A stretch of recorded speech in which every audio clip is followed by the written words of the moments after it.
Bueno, jóvenes, buenas tardes. Entonces vamos a eh, comenzar la clase retomando el tema de corriente eléctrica siempre. Por ahora, puente de Weston. Weston es el apellido de un físico, ¿no? O científico, supongo que es británico por el apellido. Y el puente es por la configuración del dispositivo. Como ustedes verán aquí en la figura, aquí a la izquierda, en la representación, ¿no?, esquemática del dispositivo, de manera simple, por supuesto. Entonces, como ven, aquí hay un elemento que es una fuente de voltaje ideal sería, ¿no? Se llama ideal cuando no tiene resistencia interna. Y la polaridad positiva se supone aquí a la izquierda, ¿no?, porque la rayita es más larga. Y aquí el negativo, el terminal, ¿no?, de la derecha, porque la rayita es más corta, ¿sí? En el símbolo. Así que entonces, aquí este terminal positivo de la fuente está siendo conectado, ¿no?, por aquí, con un alambre de cobre, en la práctica sería, aquí está conectado a dos resistores, aquí, con resistencias R1, siendo R1 una resistencia fija y conocida, y R es una resistencia desconocida. Es decir, el puente de Weston, que es este dispositivo, este arreglo, permite conocer una resistencia. R mayúscula aquí, en este caso es la desconocida, ¿no? Entonces miren cómo se está instalando esta resistencia desconocida. Y además tenemos acá otra resistencia conocida que es R3, pero por el símbolo que he representado aquí con una flecha, quiere decir que esta resistencia es variable. Es conocida, pero variable, ¿no? Es decir, se va a variar bajo cierta condición hasta llegar a un cierto valor, y cuando se llegue a ese valor, bueno, ese valor sería conocido, R3. Y aquí hay otro resistor con resistencia R2 que también es fija, como R1, también conocido, ¿no? Y finalmente por aquí cerramos el circuito. Pero además acá hay un tramo, este tramo acá, central. En este tramo central hay aquí un dispositivo, se llama galvanómetro. Este es el símbolo para representar un galvanómetro, G de galvanómetro. Es una circunferencia, algo parecido como para representar un voltímetro, una circunferencia, ¿no es cierto? Y una V de chica, ¿no?, pero mayúscula en la parte central. O para representar un amperímetro, es también una circunferencia y dentro la letra A mayúscula de A de amperímetro. ¿Ya? Obviamente sus terminales, ¿no?, son estos segmentos aquí verticales, ¿no?, arriba y abajo. Y aquí participa un quinto resistor, ustedes ven en este tramo central de la configuración. Este es un resistor con una cierta resistencia. Bueno, primero recordemos que, ¿qué es un galvanómetro? Galvanómetro es un dispositivo que fue inventado para indicar si pasa o no pasa corriente por algún tramo de un circuito. Simplemente si pasa o no pasa. No mide por si acaso. El galvanómetro no fue inventado, no fue diseñado para medir. Porque si fuera para medir cuánto de intensidad de corriente pasa, entonces se llamaría amperímetro. Pero el amperímetro es otro dispositivo aparte, ¿sí? Entonces, para no competir con el amperímetro, pues este se llama galvanómetro. Eso tiene un nombre diferente. Entonces solamente indica si pasa o no pasa. Entonces, cuando se construye, cuando la intensidad de corriente que va a registrar sea pequeñita, entonces este dispositivo debe tener, se dice, una alta sensibilidad al paso mínimo de corriente. Por más pequeña que sea la intensidad de corriente, debe registrar el galvanómetro. Por eso se dice que es muy sensible.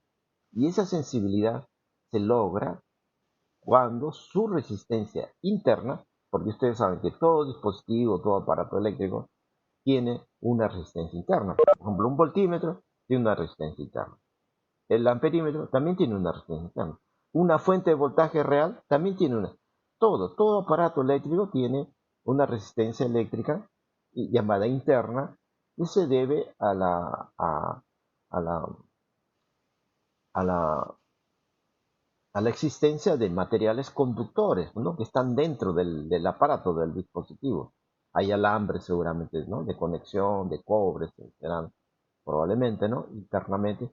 Así que todos esos elementos conductores como un todo dan una resistencia equivalente llamada resistencia interna del dispositivo. ¿Sí? Todos tienen en la práctica. El galvanómetro también. Pero para que decía su sensibilidad sea alta, y sensibilidad le digo a la capacidad, ¿no? Que debe tener el dispositivo de registrar una corriente, por más pequeña que sea su intensidad, debe registrar. A eso le llamamos sensibilidad. Y eso se consigue, decía, cuando su resistencia interna del galvanómetro es pequeñita. Cuando es pequeñita, entonces es altamente sensible el galvanómetro. Pero hay un inconveniente, porque siendo pequeñita la resistencia interna, ¿qué pasaría si de pronto por el galvanómetro pasara una alta corriente, una alta intensidad de corriente? Aló, aló, ¿qué pasaría?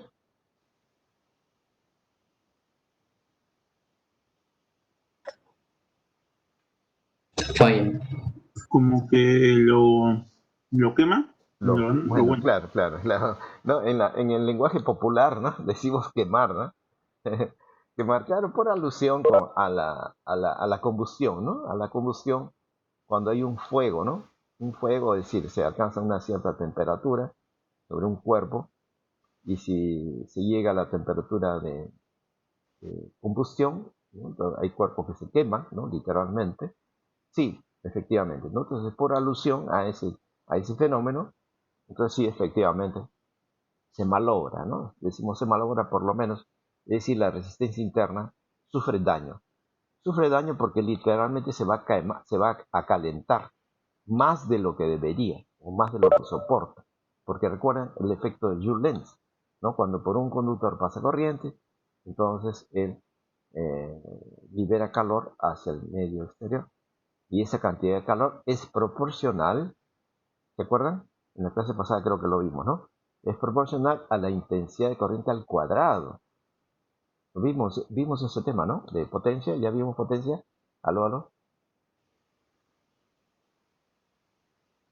La siguiente lámina creo que es de potencia. Ah, entonces me estoy adelantando. Oh, disculpen. Ah, sí, sí, justo. O sea, disculpen, disculpen. Bueno, vamos a ver entonces en adelante que la potencia, perdón, la cantidad de calor primero que libera el conductor cuando por él pasa corriente, esa cantidad de calor es proporcional a la intensidad de corriente al cuadrado. Entonces imagínense que pase una corriente grande y ya es grande. Su cuadrado más grande aún. Entonces, en términos de temperatura, esa cantidad de calor puede ser suficiente o tan alta que literalmente quema, como alguien dijo, ¿no? Hace unos instantes. Sí. Entonces, en ese sentido, se malogra, diríamos como un todo, el dispositivo.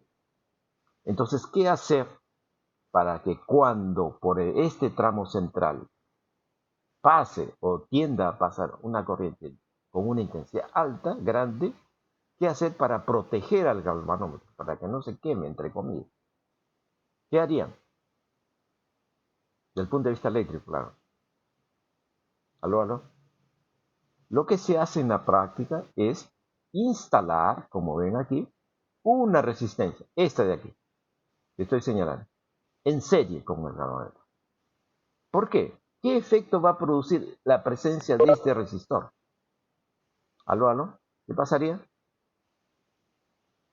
¿Qué pasaría con la corriente, con la intensidad de corriente?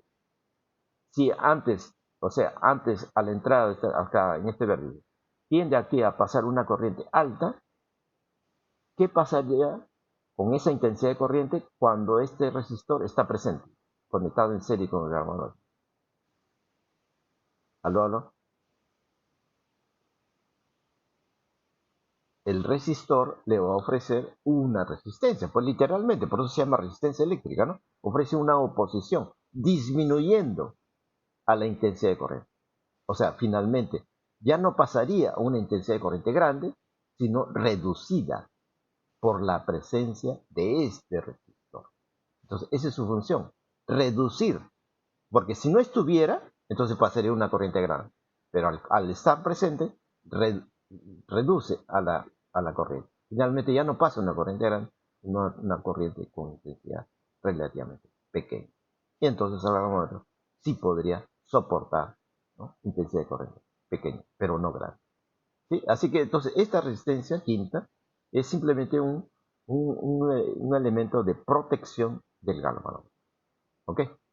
Ahora veamos cómo es que funciona este dispositivo. Ya le decía que la función principal es medir una resistencia desconocida, que aquí sería R mayúscula. Entonces veamos, de acuerdo a la polaridad de la fuente, ya hemos dicho, de acuerdo a la reglita, ¿no?, que hemos establecido para el sentido de la corriente, los portadores de carga se moverían del positivo, ¿no? Los portadores de carga positivo, desde el punto de vista teórico, se moverían desde un terminal negativo por dentro de la fuente hacia el terminal positivo por dentro de la fuente. Pero por fuera de la fuente se mueven de un terminal positivo hacia un terminal negativo por fuera de la fuente. Así que el sentido de corriente es el que he señalado aquí con estas flechitas en rojo. Y estoy imaginando que la intensidad de corriente es I. Cuando llega la corriente al punto A, al nodo o nudo A se llama, entonces la corriente se bifurca, se divide en dos partes porque hay dos tramos. Entonces le estoy llamando I1 a la intensidad de corriente por el tramo donde está la resistencia R desconocida, y I2 a la intensidad de corriente por donde que pasa por la resistencia R1. ¿Sí? Ahora, sucede que esta resistencia variable, R3, juega un rol importante. ¿Cuál es? El rol que va a cumplir esta resistencia, y por eso es variable, va a ser tal que cuando varíe su resistencia, ¿qué va a ocurrir con los potenciales eléctricos? Por ejemplo, en C y B, que son sus terminales de este resistor. Si variara la resistencia, va a variar la intensidad de corriente por acá, ¿no es cierto? Por ella. Al variar la intensidad de corriente, entonces está variando los potenciales en B y en C, que son sus terminales, ¿cierto? Al variar el potencial en C, aquí, entonces la intensidad de corriente que venía de la resistencia R, que es I1, ella va a variar por este tramo central y por R3. ¿Sí? Y entonces, finalmente, para cierto valor de la resistencia R3 que está variando, para cierto valor, va a ocurrir que por este tramo central no pasa corriente. ¿Sí? Eso puede ocurrir. Y eso es justamente lo deseable para que funcione este dispositivo llamado puente de Weston. ¿Y por qué se llama puente? Porque la corriente que debería pasar por el tramo central ya no pasa, o sea, se dice que está puenteando, ¿no? Es una jerga, en los electricistas dicen esa palabra, se puentea, ¿no? O sea, pasa de largo, diríamos, la corriente que pasa por la resistencia desconocida R mayúscula, pasa de largo la corriente y ya no pasa por este tramo central, porque esta resistencia R3 ha tomado un valor apropiado justo para esa condición, para que no pase corriente. ¿Sí? Entonces eso significaría que, a ver, el potencial en C, ¿cómo sería comparado con el potencial en D? Cuando no pasa corriente por este tramo central. ¿Aló? Iguales. Iguales, ¿no? Deberían ser iguales, efectivamente. Deberían ser iguales, ¿no? Por la ley de Ohm, ¿no? Digamos, si consideramos esta única resistencia, claro, la resistencia del galvanómetro, que es pequeña, habíamos dicho, como está conectada en serie, entonces la podemos las dos reemplazar por una sola llamada equivalente. Entonces, para esa resistencia equivalente, si es óhmica, asumimos, entonces por la ley de Ohm, el voltaje o la diferencia de potenciales debe ser igual a I por R, ¿no? La intensidad por acá, por R. Pero si no pasa corriente, o sea, I igual 0, significa que la diferencia de potenciales tendría que ser 0. O sea, en otras palabras, que el potencial en C debería ser igual al potencial en T, para que su resta sea 0. ¿Correcto? Entonces, de esa manera, entonces, la intensidad de corriente I1 o la corriente de intensidad I1 pasa de largo, ¿no?, por la resistencia R3. Por eso está acá escrito I1 también. Y por el otro lado, I2 también pasaría de largo, ¿no? La corriente por D pasa de largo y llega hasta B. I2 también. ¿No? Las dos se reúnen en B y forman una nueva corriente de intensidad I1, que era la corriente inicial, ¿no?, que analizamos por la izquierda. ¿Sí? Entonces, en ese sentido tenemos un circuito, ¿no? ¿Correcto? Ahora, para obtener una relación matemática, ¿no?, que pueda permitirnos hallar R, que es la resistencia desconocida, en función de las resistencias conocidas, R1, R2 fijas y R3, aunque variables, pero finalmente conocidas, sería la siguiente. Estoy considerando acá, que es la diferencia de potenciales entre A y C. Miren, A sería un potencial común para R y para R1, ¿no? Porque es común, es un nodo o nudo. Y como por el tramo central no está pasando corriente, el potencial en C es igual que en D. Entonces, querría decir que del punto de vista de R, la diferencia de potenciales sería I1 por R, asumiendo que es único, ¿no?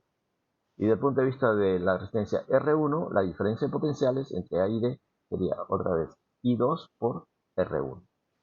Esa es una primera relación matemática, ¿no?, que vincula la incógnita, que es la resistencia R mayúscula, con el dato, que es R1. Por supuesto, estoy involucrando las intensidades I1 y I2 también. Análogamente, planteo para la diferencia de potenciales entre C y B y entre D y B, ¿no? Como es la misma diferencia de potencial, nuevamente B es un potencial común y el potencial en C es igual que en D, entonces las diferencias potenciales son iguales. Pero desde el punto de vista de R3, entonces sería igual a cuánto esa diferencia de potenciales. Sería, si es que es óhmico, I1 por R3. Para el otro sería I2 por R2. Ahora, como I1 y I2 son incógnitas, pero que no las conocemos y no nos interesa en este caso considerarlas, entonces las eliminamos simplemente dividiendo miembro a miembro. Dividimos y queda esta relación. Y aquí despejamos R, que era, ¿no?, nuestro objetivo, queda igual a R1 por R3 sobre R2, ¿no?, despejando. Así que de esa manera, entonces, podemos medir indirectamente esta resistencia desconocida. ¿Sí? Así funciona el llamado puente de Weston. ¿Alguna pregunta, jóvenes? ¿Aló? Seguimos, ¿no? Ahora sí, entonces pasamos a potencia. Disculpen, yo me había adelantado. Potencia. Bueno, ¿qué es potencia? Potencia es una magnitud escalar de física 1, ¿no? Ustedes recordarán. Física 1, potencia, que indica la rapidez con la cual se realiza cierto trabajo. Rapidez. Rapidez significa trabajo por unidad de tiempo. En este caso, vamos a identificar quién es el agente que realiza el trabajo. Y el intervalo de tiempo que va en el denominador, aquí por ejemplo estoy escribiendo diferencial de P, una potencia infinitesimal, sería un trabajo infinitesimal entre el intervalo de tiempo de duración de ese trabajo infinitesimal. ¿Sí? Entonces ese cociente es una rapidez, ¿no?, de un trabajo realizado. En este caso, ¿cuál es el agente que realiza el trabajo? ¿Y sobre quién? Bueno, veamos. En esta figura de la derecha estoy representando un tramo cilíndrico de conductor, y que para que haya corriente, ya sabemos, ¿no?, por temas pasadas, que obviamente debe estar conectado sus terminales o sus extremos a una fuente de voltaje, o simplemente a una diferencia de potencial. No tiene que ser exactamente fuente de voltaje. Puede ser un tramo electrizado de un circuito o de una red eléctrica, podría ser. Entonces al final tenemos una diferencia de potenciales entre los terminales. Esa diferencia de potenciales es equivalente o genera un campo eléctrico entre los extremos de este cilindro. Y ese campo eléctrico se va a propagar de un extremo al otro, como ya sabemos. Y entonces, en presencia de ese campo eléctrico, los portadores de carga van a ser arrastrados, ¿no? ¿Se acuerdan ustedes del modelo clásico de conductividad eléctrica, ¿no?, de Drude? Entonces, los portadores de carga, claro, desde el punto de vista de la mecánica clásica,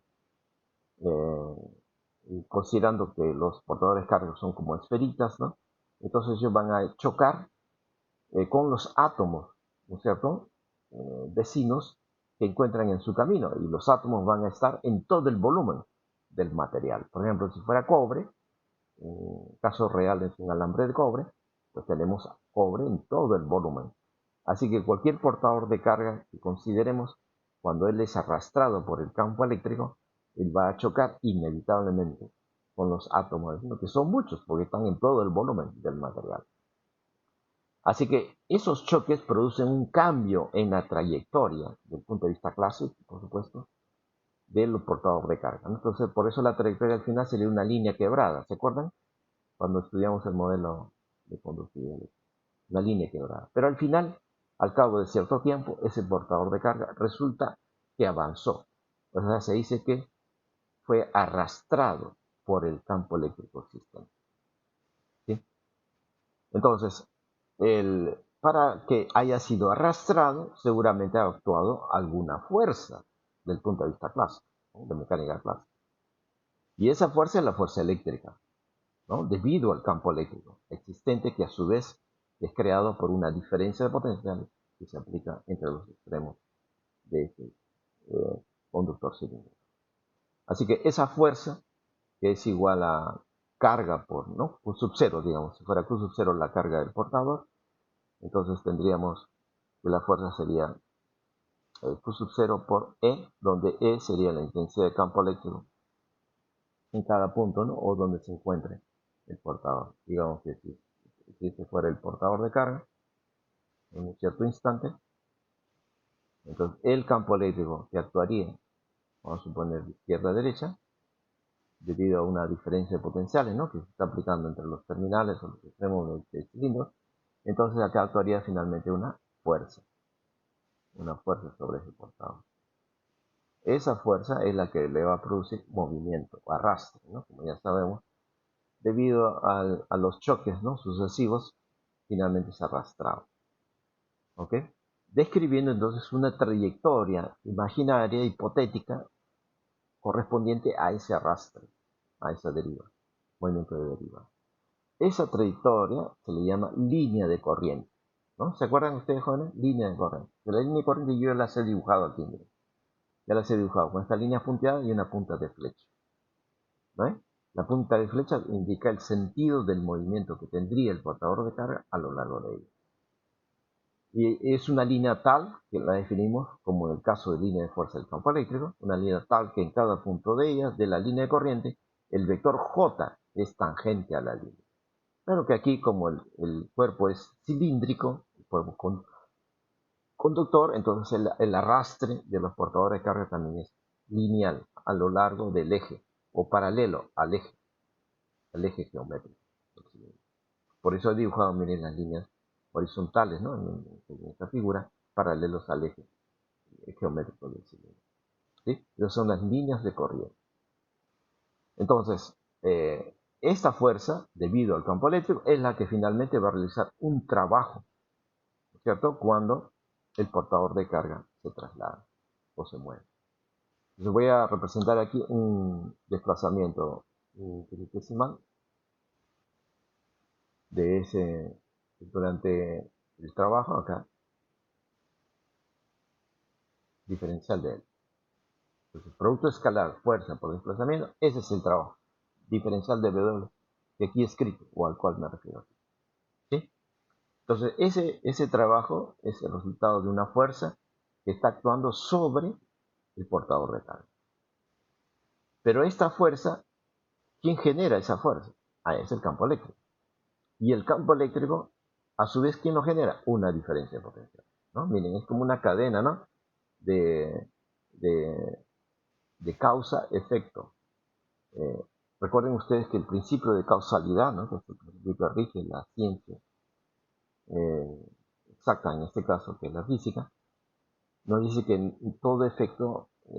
todo efecto le corresponde una causa, ¿no? Entonces, este es el trabajo realizado por una fuerza. La fuerza sería la causa y el efecto sería el trabajo. Pero la fuerza,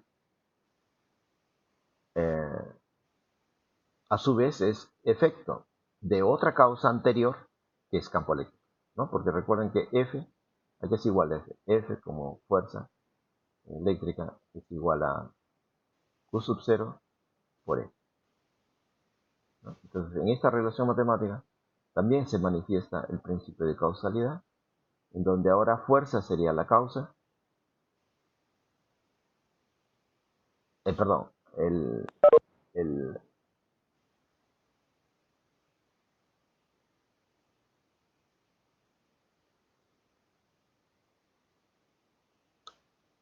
la causa aquí es campo eléctrico, ¿no? Campo eléctrico y el efecto es la fuerza. Finalmente. Bueno, y el diferencial de t es el intervalo de tiempo, ¿no? Que es de duración de este trabajo realizado. Ahora, el trabajo realizado también se puede expresar de otra manera como la carga que se está trasladando por una diferencia de potenciales. Si ustedes recuerdan la definición de diferencia de potenciales, ¿no? Potencial en A, creo que habíamos escrito, menos el potencial en B,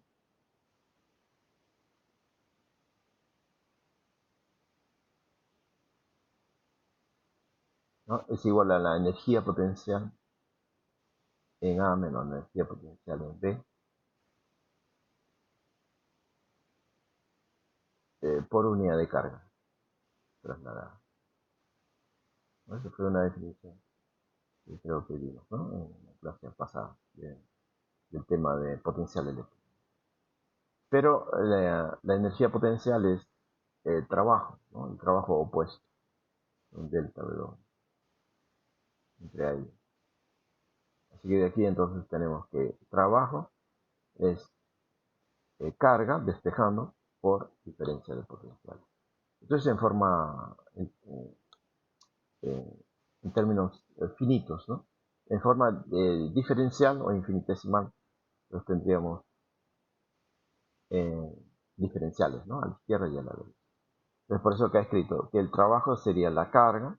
Ahora, ¿qué carga? La carga es cuando hay corrientes eléctricas, por supuesto, los portadores de carga al moverse, al ser arrastrados por el campo eléctrico existente, resultan atravesando cualquier sección transversal. Entonces, en un cierto instante t, ¿no? En un instante t, hay una cierta cantidad de carga que atraviesa esta superficie. Y transcurre el tiempo, ahora estamos en un nuevo instante t más un diferencial de t. La carga que atravesó en el instante anterior, ella va a experimentar un barrido, ¿no? Un barrido, ellas y las cargas que están detrás. Las cargas que están detrás también, ¿no? Resultan ocupando un volumen barrido entre estos dos instantes. Y ese volumen barrido es este, el diferencial de que yo he denotado. ¿Eh? Pero y ese es un volumen que tendría la forma cilíndrica porque todo el conductor del punto de vista macroscópico también es cilíndrico. Y entonces, entre estas dos bases del cilindro, habría una diferencia de potenciales diferencial de, ¿no? Y esa es la diferencia de potenciales que aquí estoy denotando, ¿no? Multiplicado por la cantidad de carga que estoy denotando como un diferencial de Q, ¿no? Para un intervalo de tiempo pequeño, diferencial de T, entre el intervalo de tiempo para detener potencia, ¿no? Así que entonces ahora reconocemos que este cociente de carga sobre tiempo, por definición, a eso viene a ser intensidad de corriente. Así que entonces queda finalmente que la potencia infinitesimal, ¿no? Entre estas dos secciones transversales, cuya diferencia de potenciales es infinitesimal diferencial de B, resulta igual a I por esa diferencia de potencial. Ya la potencia total entre no solamente dos secciones transversales muy próximas, sino a lo largo de todo, o entre los dos extremos, ¿no? del cilindro, sería pues la suma de las potencias, ¿no? Desarrolladas entre estas dos y otras dos, etc. Entre todas las que se distingan dentro de la longitud axial del cilindro. Entonces sumo esas potencias y me daría la integral. Ahora recuerden que la intensidad de corriente va a ser la misma, ¿no? Independientemente de cuál sea el potencial eléctrico en cualquier sección transversal. ¿Eh? Porque intensidad de corriente, ¿qué es intensidad de corriente? Es carga sobre tiempo, relacionado con la carga. Y la cantidad de carga que atraviesa por cualquier sección transversal es la misma carga. Por eso es que la intensidad de corriente es independiente de esta diferencia de potenciales aquí.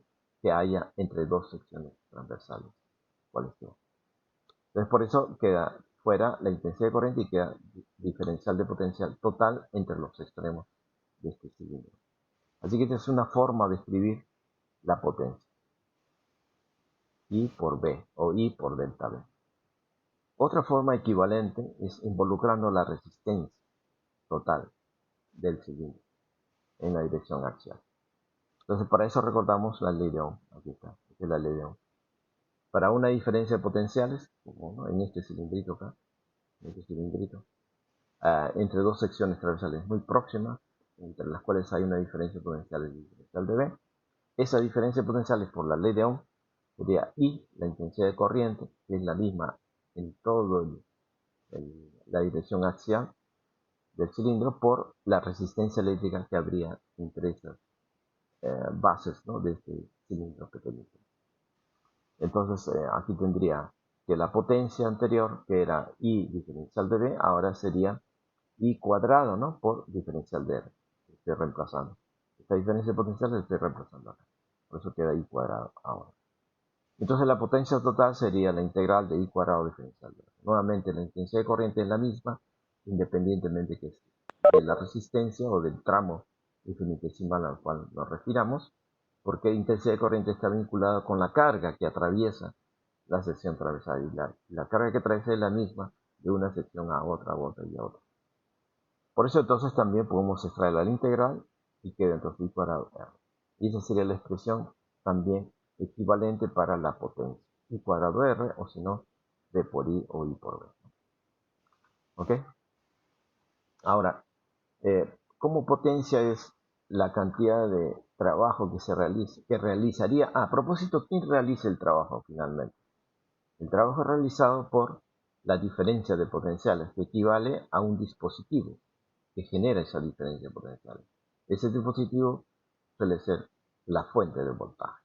Entonces es la fuente de voltaje quien termina realizando el trabajo para trasladar los portadores de carga de un extremo al otro, ¿no?, a través del material conductor. Así que ese es el agente exterior que realiza el trabajo. Ahora, por la ley de conservación de la energía. Ingeniero, Sí, ahí está asumiendo que, o sea, ahí en la integral de AB, para que R sea positivo, que el potencial en B es mayor que en A, o cómo es. sí, verdad, tiene razón. Eh, Nosotros habíamos analizado en el tema del potencial eléctrico, cuando tenemos un campo eléctrico, como aquí, un campo eléctrico, yo había representado acá, ¿no? Un campo eléctrico, vamos a poner de izquierda a derecha, los portadores de carga, ¿cómo se mueven respecto de las líneas del campo eléctrico? ¿A favor o en contra? Bueno, usted me dirá, depende el signo de la carga. Bueno. Consideremos que la carga es positiva, desde el punto de vista teórico. A ver, ¿cómo se movería? ¿A favor o en contra? ¿Aló? A favor. A favor, o sea, se mueve hacia la derecha en este caso. Eso es en relación al campo eléctrico.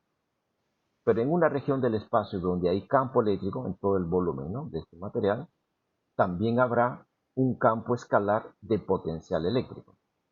¿Sí? ¿Se acuerdan? Un campo escalar de potencial eléctrico.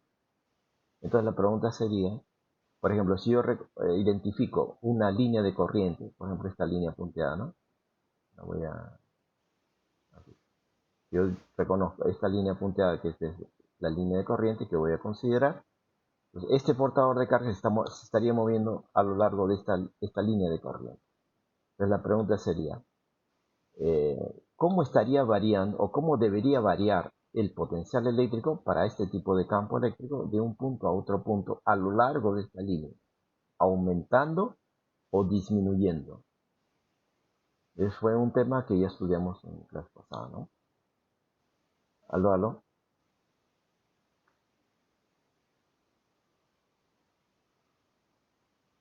A ver, aquí aparte, vamos a suponer que el campo es uniforme para simplificar la explicación. Campo uniforme, supongamos. E constante.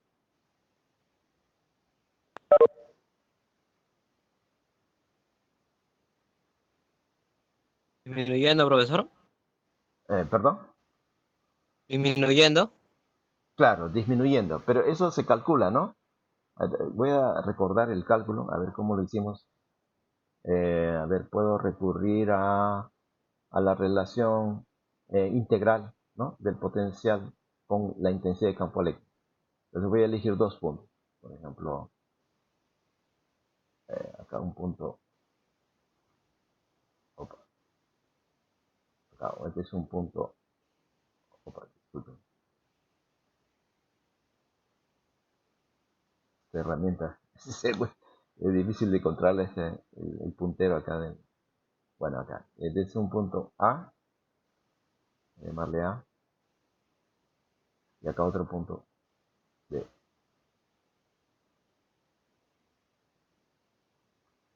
Un punto A y B, entre A y B. Entonces voy a calcular acá. El potencial en A menos potencial en B debe ser igual, ¿no? Por la relación integral, ¿se acuerda? Sería la integral de E diferencial producto escalar de L, ¿no? ¿Se acuerda la relación integral? Y acá los límites eran de A a B, creo, ¿no? ¿Aló, aló? ¿Es así o no? Ahí, Sí, genial. cuando acá el signo es más, ¿cómo era? Cuando es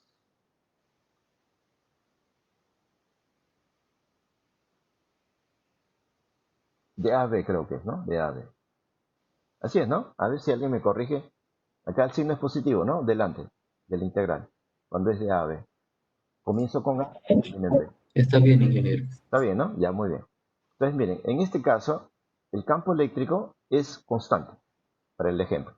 Para el ejemplo. Como es constante, entonces va a salir fuera de la integral. ¿Cierto? En este caso. O sea, quedaría igual a cuánto. Sería E, producto escalar, por integral diferencial de L. ¿Qué es integral diferencial de L? Es una suma, toda integral es una suma de desplazamientos infinitesimales. Entonces, comenzando con A y termino en B. Entonces, es como dividir, ¿no? Estoy dividiendo el tramo AB en desplazamientos infinitesimales. Divido, divido, divido, y luego lo sumo vectorialmente. ¿Sí? Eso es lo que estaría haciendo. Y acá tengo los diferenciales de desplazamiento, los debo sumar. ¿Sí? Los debo sumar. ¿Qué me va a dar? Me va a dar entonces el producto escalar de E por el segmento AB. Perdón, el vector AB. ¿Así es? El vector AB. Ahora, ¿qué ángulo forman estos dos vectores? ¿Aló, aló? En esta figura, el vector E ¿Cero? ¿no? Está dirigido hacia la derecha y el vector diferencial de L también está dirigido hacia la derecha porque es en ese sentido que se moverían los portadores de carga positivo que acabamos de recordar hace un momento, ¿no? Entonces, por eso el ángulo es 0 grados. Entonces quedaría E módulo por AB módulo, ¿no? La longitud AB. ¿Ok, jóvenes? Longitud AB. ¿Ok? Esto es positivo. Entonces, el potencial en A, ¿cómo sería entonces comparado con el potencial en B? En consecuencia. ¿Aló, aló?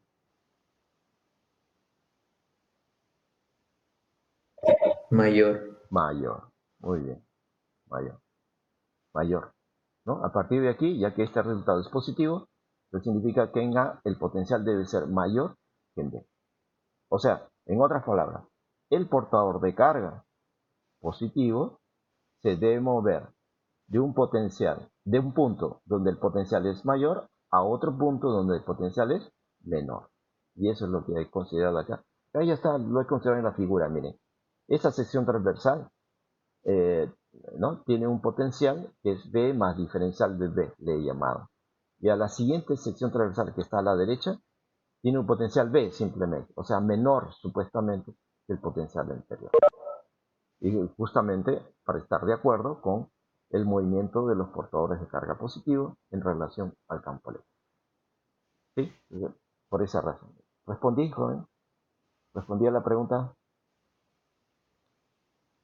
¿Aló, aló? Sí, ingeniero. Ah, ya, muy bien, gracias. Gracias. Entonces, bien, voy a borrar mis anotaciones. Borro mis anotaciones, entonces volvemos al tema, ¿no? ¿A dónde me quedé? Ya. Bueno, ya aclaré. Ahora quería pasar a ahora, ya como ya hemos expresado la potencia que era trabajo por unidad de tiempo, ahora calculemos el trabajo. No solo potencia, sino trabajo. Trabajo sería despejando potencia por tiempo, sería, ¿no? Bueno, entonces ahí el trabajo había dicho que es en principio realizado por un agente externo, ¿no? Al conductor. Ese agente externo suele ser una fuente de voltaje, aunque no es la única posibilidad, ya lo comenté. Podría ser simplemente un tramo electrizado de algún circuito, de alguna red eléctrica que se conecta a los extremos de este material conductor. También podría ser. Pero lo más típico es una fuente de voltaje, ¿no? Así que es la fuente de voltaje la que decía, es quien realiza este trabajo. ¿Sobre quién? Sobre los portadores de carga para moverlos o para arrastrarlos de un lugar a otro. ¿Cierto? Por la ley de conservación de la energía, esa energía utilizada, ¿no?, para trasladar a los portadores de carga finalmente se transforma en otro tipo de energía llamado calor. Y aquí estoy representando, ¿no?, calor, ¿no?, simbólicamente, temáticamente. Entonces, ese calor surge simplemente como una transformación de la energía en forma de trabajo que se está realizando sobre los portadores de carga para arrastrarlos de un extremo al otro, y en forma de calor aumentando la temperatura del material y al mismo tiempo del medio ambiente, de los alrededores. ¿Sí? Entonces vamos a calcular el trabajo, el calor, entonces, que es el mismo trabajo anterior. Entonces el calor sería liberado entre los extremos, pero al mismo tiempo en un cierto intervalo de tiempo, ¿no? Aquí podemos considerar, digamos, al cabo de un minuto entre estos dos extremos. O alguien puede decir, no, yo quiero medir el calor al cabo de una hora entre los mismos extremos. O alguien puede decir, no, en un día, etc. El intervalo de tiempo es, cada vez hay que establecerlo. Pero pues, los extremos son fijos, ¿no? Según cómo se establezca, cómo se defina. Entonces aquí, por ejemplo, cuando yo escriba la cantidad de calor entre A y B, me refiero a los extremos físicamente del material, extremos. Y 1 y 2 para mí representan los instantes de tiempo entre el instante T1 y el instante T2. Vale decir, en el intervalo de tiempo T2 menos T1, la resta, ¿no? Así sería. Pero ese intervalo de tiempo es variable. Cada quien lo va a definir, pues, ¿no? Puede ser un minuto, ese T2 menos T1, o puede ser una hora, ese T2 menos T1, o puede ser un día, etc. Es variable. Pero siempre es entre los extremos físicos del material, A y B. Entonces al final tengo entonces una suma, ¿no?, de cantidades de calor que habría que considerar a medida que los portadores de carga se van moviendo, ¿no es cierto? Y a medida que transcurre el tiempo simultáneamente. O sea, tendremos dos variables, que es decir, ¿no? Longitud recorrida para medir el calor, ¿no?, a medida que se traslada, y al mismo tiempo, según el tiempo que transcurre. Entonces aquí por eso tendría una doble integral, ¿no? Cuando reemplace la expresión de trabajo, el trabajo anterior aquí despejando. El trabajo es potencia por tiempo, potencia. Pero la potencia hay varias formas, ¿no? Yo voy a usar esta forma, I cuadrado R, diferencial de R, entonces sería por diferencial de T, ¿no?, despejando para el trabajo infinitesimal. Así que sumando los trabajos infinitesimales, en otras palabras, calor, ¿no?, por la ley de conservación, pues tendría I cuadrado diferencial de T diferencial de R. ¿Sí? He reemplazado, ¿no? Este I cuadrado resulta de aquí mismo. Es diferencial de potencia, es, ¿dónde está? Aquí, ¿no? Diferencial de potencia es I cuadrado diferencial de R. Pero trabajo es potencia por tiempo. Entonces, por diferencial de T, además. Por eso aparece esta relación. ¿Sí? Y como ven, hay dos variables de integración. Una es resistencia, que se refiere o que está asociada al camino recorrido, ¿no?, en la dirección axial. A mayor camino recorrido, o sea, mayor longitud axial, mayor resistencia estaríamos considerando, ¿no? Hasta finalmente entre A y B tenemos una resistencia fija. Y en el tiempo también. Así que por eso tenemos una doble integral. Pero si nos damos cuenta, la resistencia eléctrica es una variable que no depende de la variable tiempo. ¿O sí? A los jóvenes, ¿se acuerdan? ¿Cuál es la expresión de la resistencia? ¿Cómo se definió cuantitativamente? ¿Se acuerdan, jóvenes, en una clase anterior? En una clase anterior resultó así. La resistencia entre A y B es igual a la integral de ρ. ¿Se acuerdan? Ρ se llama resistividad eléctrica. Y en el numerador aparece el diferencial de L entre S perpendicular. ¿Sí? Y la región de integración es L. Entonces, ρ es resistividad eléctrica, que depende del tipo de material del cual está hecho, ¿no? Este alambre conductor o este medio conductor. ¿Qué es diferencial de L? Aló, aló, ¿se acuerdan? ¿Qué es diferencial de L? ¿Qué significa? Aló, aló, ¿alguien? Una partecilla del conductor. El tramo que recorre. Sí, pero ¿a lo largo de qué trayectoria? De toda la geometría de la resistencia. No exactamente. Este diferencial de L, jóvenes, no se olviden, es un desplazamiento infinitesimal en longitud, claro, pero siempre es a lo largo de una trayectoria. ¿Cuál es la trayectoria? La trayectoria que estarían describiendo en su movimiento de arrastre o de deriva de los portadores de carga. Estas líneas, bueno, si este fuera el portador de carga otra vez, tu sub 0, y estas líneas punteadas que yo he dibujado acá, esas son las líneas de corriente, que al mismo tiempo serían las trayectorias de estos portadores de carga en su movimiento hipotético, imaginario, de arrastre o de deriva. ¿De acuerdo? Entonces aquí, digamos, si considero un desplazamiento infinitesimal, este sería. Es a lo largo de esta trayectoria que sería su línea de corriente. ¿Ok? Ese es el diferencial de. ¿Y ese perpendicular qué es? ¿Aló, aló? Es el área. Claro, muy bien, ¿no? Es el área, ¿no?, de la sección transversal que es atravesada justamente por los portadores de carga. Ahí está. Ese perpendicular. Aquí también lo explico. Ese perpendicular. Eso es. Entonces habría que sumar, toda integral, no olviden que suma, habría que sumar estas expresiones, pero a lo largo de la trayectoria del movimiento de arrastre de deriva llamada línea de corriente, ¿no? L. ¿No? L sería todo esto. Todo esto sería L. ¿No? De A a B en la dirección axial. O sea, en este caso, por ser el cuerpo cilíndrico, la línea de corriente es axial o paralela al eje también. ¿Sí? Entonces, como ven, R no depende del tiempo, ¿o sí? Por ejemplo, resistividad, ¿depende del tiempo? No, en general no depende. Depende de las propiedades intensivas, o sea, puntualmente, ¿no? Cómo es la resistividad de un punto a otro punto en el material, ¿no? Y se supone que es constante, ¿no? Al menos en el marco de nuestro syllabus, nuestro curso, la resistividad, así como la conductividad eléctrica, se espera que sean constantes. Aunque no son constantes en el sentido absoluto, son constantes en el sentido relativo. Hay condiciones físicas, sobre todo termodinámicas, que pueden obligar a que estas constantes dejen de ser tales y se conviertan en variables. Pero no estudiamos pues esos casos, ¿no? Esos casos ya son casos de temas muy especializados, ¿no? De cursos más avanzados.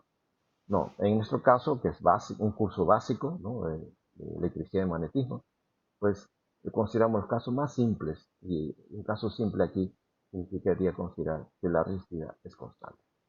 Por lo tanto, no varía en el tiempo, en nuestro curso. Y esta es longitud a lo largo de la trayectoria, que tampoco va a variar en el tiempo, ¿no? Y el área de la sección de alta tampoco se supone que varía en el tiempo, constante.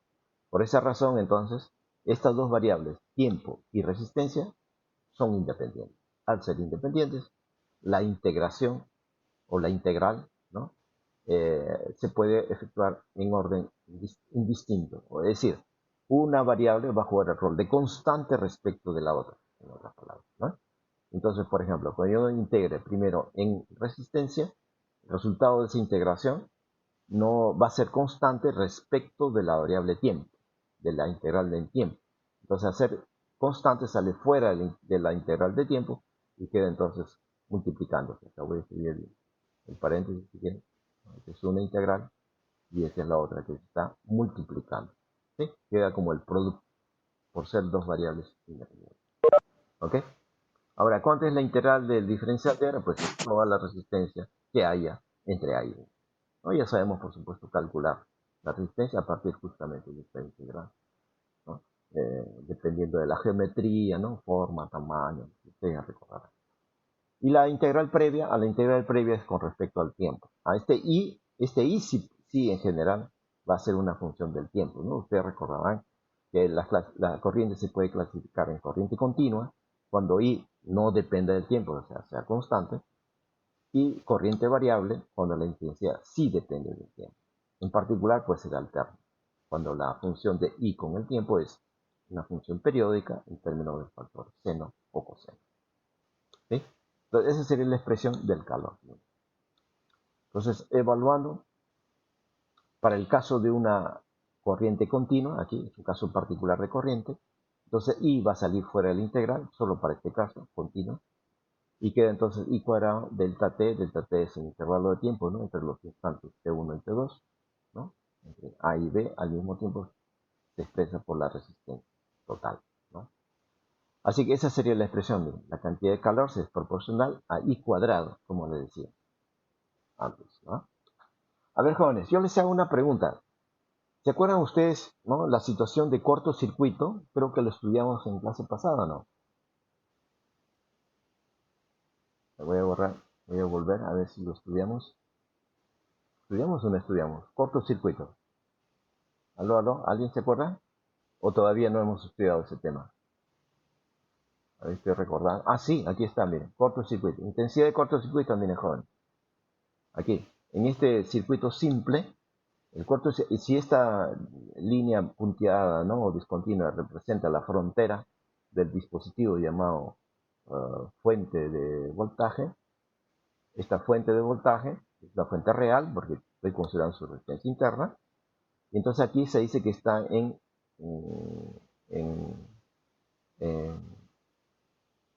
circuito abierto, ¿no? Circuito abierto, así le llamamos, el circuito abierto. Cuando no está conectado a nada, no está conectada a nada. Pero internamente tiene una diferencia de potenciales por su parte ideal, ¿no? Aquí, más, menos, ¿sí? Cuando se produce el cortocircuito, consiste en conectar un alambre, esta línea azul que he dibujado acá, es un alambre en la práctica es un pedazo de alambre de cobre, ¿no? Que si lo consideramos ideal, o sea, sin resistencia eléctrica, entonces, ¿qué estamos logrando con la conexión de este alambre a los terminales de la fuente? Estamos finalmente estableciendo primero un circuito, ¿no? O sea, un recorrido cerrado. Entonces, como esto es una fuente que está internamente manteniendo una diferencia de potenciales, entonces los portadores de carga van a tener la oportunidad de hacer un recorrido cerrado, o sea, un circuito, ¿no? Siguiendo un circuito, los portadores de carga, ¿correcto? Por lo tanto, habrá corriente, porque el movimiento de portadores de carga, eso se llama corriente eléctrica. ¿Y cuánto sería la intensidad de esa corriente en cortocircuito? Bueno, aquí lo calculamos en una clase pasada, que si este es un tramo de conductor ideal, de alambre ideal, entonces no tiene resistencia, entonces al no tener resistencia por la ley de Ohm, voltaje, o sea, diferencia de potenciales entre A y B, desde el punto de vista de este alambre, debe ser I por R, ¿no? Pero como R es 0, entonces el voltaje es 0. Ahí está, la diferencia de potencial es 0. Pero desde el punto de vista de la fuente, la misma diferencia de potenciales entre A y B es epsilon menos I, la intensidad de corriente que se está generando, y se ha producido por la resistencia interna. Para que sea 0, entonces despejando, resulta que la intensidad de corriente de cortos, CC es la sigla, ¿no? Está abreviado. Cortocircuito resulta igual a epsilon sobre R. ¿Sí? Esa es una expresión que ya hemos visto en clase pasada. Y acá yo les comenté que es indeseable, es necesario evitar el cortocircuito. ¿Por qué? Aló, aló, ¿alguien se acuerda por qué? ¿Por qué dijimos que es indeseable, es importante evitar el cortocircuito? ¿Por qué? Viendo esta expresión. Para evitar accidentes. Disculpen, no le escuché bien.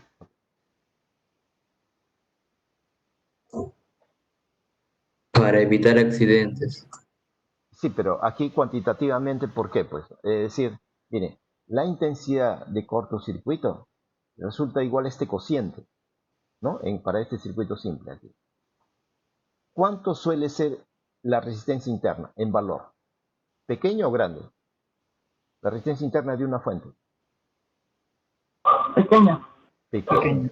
Pequeña. Como es pequeña y está en el denominador, el cociente, ¿cómo va a resultar? Numéricamente. Grande. ¿No es cierto? Sería grande.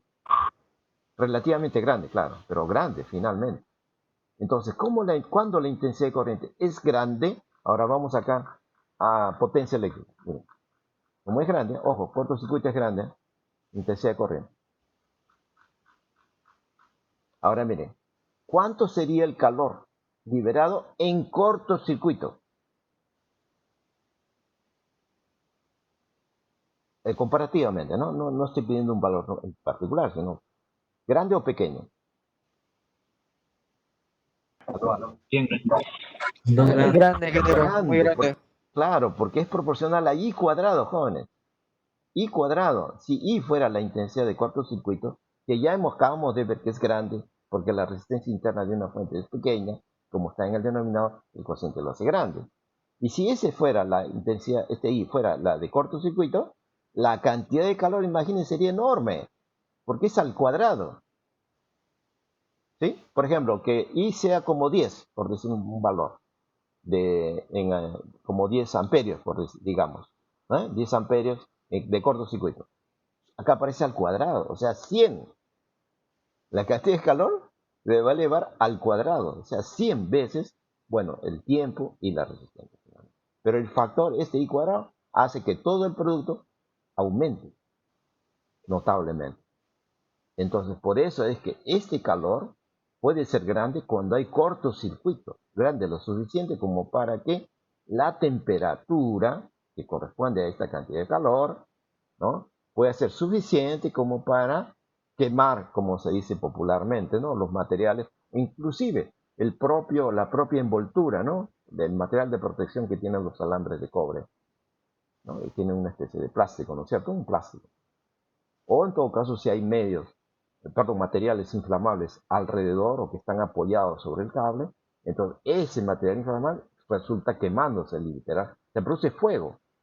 Puede ser un motivo de una causa de un incendio mayor, ¿no? Un incendio, un ambiente, hasta, y como consecuencia del incendio, pues como ustedes saben, puede producir pérdidas fatales, ¿no? De vidas humanas, ¿no? ¿Ok, jóvenes? Miren, por eso es. Entonces, por eso es importante evitar el cortocircuito, pero en términos cuantitativos, es por los cálculos que acabamos de recordar, que la intensidad de cortocircuito es epsilon sobre R es pequeño, el cociente se hace grande, entonces aquí cuando calculemos la cantidad de calor es I cuadrado, por esa razón. ¿Ok, jóvenes? Ahora, otra forma de expresar la potencia. La potencia, acabamos de mostrar que es el producto de I, intensidad de corriente, por la diferencia de potenciales entre cada dos secciones transversales muy próximas entre sí. Otra vez estoy repitiendo la figura anterior. Pero esta vez I la vamos a expresar en función de J. J densidad de corriente. ¿Se acuerdan? J densidad de corriente es, por definición, a propósito, la definición original, ¿no? Porque recuerdan ustedes que originalmente J es una magnitud escalar, no es un vector. Lo que nosotros hicimos posteriormente a esta definición fue atribuirle características de vector, pero de manera forzada, convirtiéndolo en un pseudo vector. Pero originalmente esta es su definición. Es una densidad superficial de intensidad de corriente, o simplemente de corriente, ¿no? ¿Ok? ¿A qué resulta? Una propiedad. Como de cualquier densidad, usted se acuerda, densidad de carga, densidad de masa. Cuando, por ejemplo, la distribución de carga, hablando de carga, es homogénea, la densidad superficial, sigma, ¿se acuerdan? Sigma, en el caso de carga, el diferencial de Q, ¿no? Entre el diferencial de S, ¿no? ¿Se acuerdan? En el caso que sigma sea constante, o sea, distribución homogénea se llama, resulta una propiedad. ¿Cuál es la propiedad? Que esta misma densidad también es igual a la carga total entre el área total. E igual a la constante, ¿no? Cuando la distribución es homogénea. Aquí también, como J es densidad, igual que esta otra densidad de carga, solo que aquí es densidad de corriente o de intensidad de corriente. Bueno, cuando sea constante, entonces también será igual a toda la intensidad que atraviesa toda la sección transversal.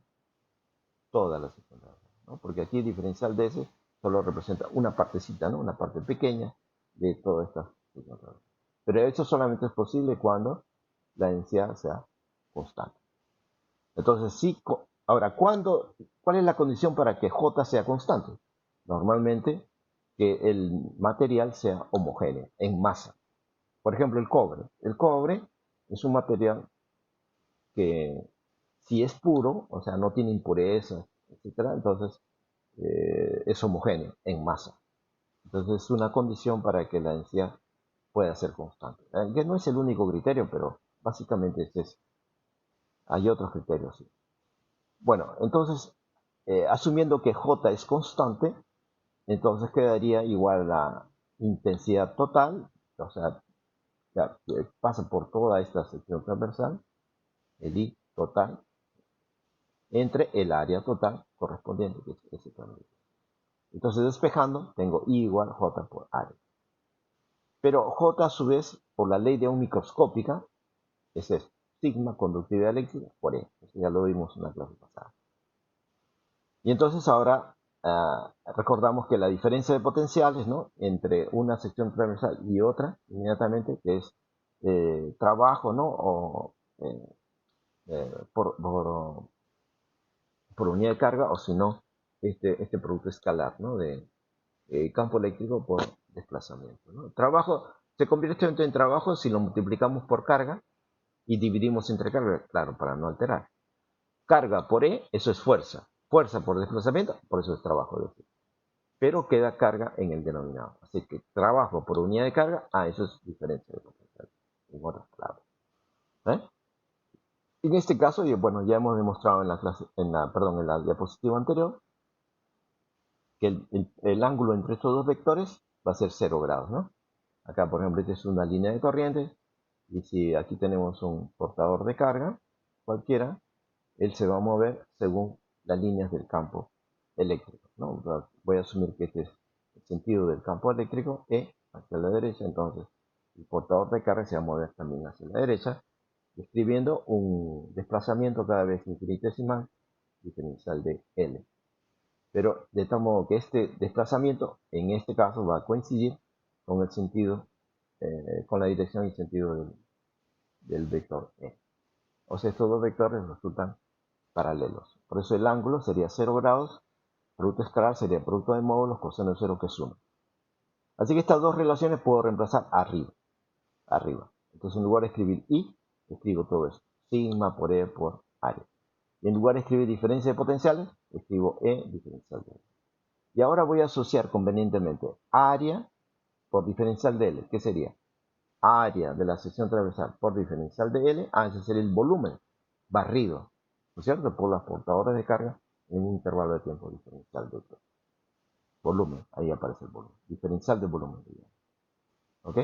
Así que esta sería entonces finalmente la expresión de la potencia infinitesimal. Para hallar la potencia total entre los extremos A y B, sería la suma de las potencias entre cada dos secciones transversales infinitesimales. Perdón, sí, infinitesimalmente próximas. Entonces sumo equivale a integrar la expresión anterior. Esa sería entonces la potencia total entre A y B en función de la intensidad de campo eléctrico que existe en su interior. ¿En su interior en dónde? En su volumen. Por eso acá aparece un diferencial de volumen. Claro, la potencia entonces está resultando una magnitud extensiva, porque se está extendiendo en este volumen, ¿no? Que depende, sin embargo, de una magnitud intensiva que es E, intensidad de campo eléctrico. Esta es la otra forma de escribir la misma potencia anterior, ¿no? De la diapositiva anterior. Esta de acá, esta potencia, disculpen, más atrás, ¿no? Voy a borrar, perdón, esta anotación. Esta potencia aquí, esta o esta otra, es la misma expresión que esta otra, por si acaso. Solo que está escrita de otra forma, nada más, pero es la misma potencia. Ahora, por supuesto que también podemos escribirlo en lugar de E, en función de J solamente. Y entonces para eso otra vez recurrimos a la ley de Ohm macroscópica, pero escrita al revés. Aquí yo había comenzado escribiendo J en función de E, pero también pude haber escrito al revés, es decir, E en función de J. Entonces sigma pasaría a dividir al primer miembro, pero 1 sobre sigma, ustedes recordarán que es ρ, resistividad eléctrica, ¿no? Por definición. Así que entonces podría reemplazar aquí, sigma es la inversa de ρ, simplificando y queda. También, es lo mismo, la misma potencia. ¿Ok, jóvenes? Puede ser útil en algún caso. Ahora, hablando de potencia, vamos a evaluar la potencia en un circuito. En este circuito simple, como ustedes verán aquí en este esquema, en donde participa aquí una fuente real, porque estoy considerando su resistencia interna, que está siendo conectada ¿a quién? A esta resistencia externa, vamos a llamarla, para no confundir con esta interna. R mayúscula es la llamada resistencia externa. En la práctica, lo que hacemos es usar una fuente de voltaje para que funcione algún dispositivo, ¿cierto? Ese dispositivo puede ser, no sé, puede ser un cargador, ¿no? Un cargador para teléfono, para un computador, etcétera, ¿no? O una radio, algún dispositivo eléctrico. Cualquier dispositivo eléctrico tiene dentro de en su interior tiene algún componente conductor, y entonces ese componente o los varios componentes que puedan haber conductores tendrán una resistencia equivalente que aquí estoy llamando R mayúscula. Por lo tanto, esta resistencia R mayúscula en realidad está representando a un dispositivo en la práctica. Un dispositivo. ¿Ok? Es un dispositivo. Pues lo voy a representar aquí. Aquí una línea punteada acá. En la práctica este es un dispositivo. ¿Ok? Puede ser, repito, un cargador de batería, de celular, etc. Tiene una resistencia. Todo dispositivo tiene una resistencia interna, y ese sería R mayúscula, ¿no? Pero aquí desde el punto de vista de este circuito les podemos llamar también resistencia externa a la fuente. La interna a la fuente es R minúscula. Entonces, analicemos. El voltaje a la salida, aquí es igual. Bueno, ya lo hemos calculado antes, ¿no? En la clase pasada. Desde el punto de vista de la resistencia externa, también le llaman en la jerga de los electricistas le dicen carga. Resistencia de carga, le llaman también. ¿Ok? Entonces sería I por R, ¿no? Asumiendo que es óhmico. Pero desde el punto de vista de la fuente, ya lo hemos calculado antes, sería epsilon menos I por R. Entonces de aquí despejando, epsilon sería igual I por R más I por R minúscula. Y luego aquí hacemos un artificio de multiplicar primer y segundo miembro por I. Y queda esta relación. Y ahora identificamos los términos que han aparecido. Bueno, por la expresión de potencia que acabamos de expresar, ¿no? Recuerden, en una diapositiva anterior, potencia es I por B, o I por diferencial de B, de potencial. Mira, aquí está. I por voltaje. Ya, eso es potencia también, ¿no? Al menos dimensionalmente hablando.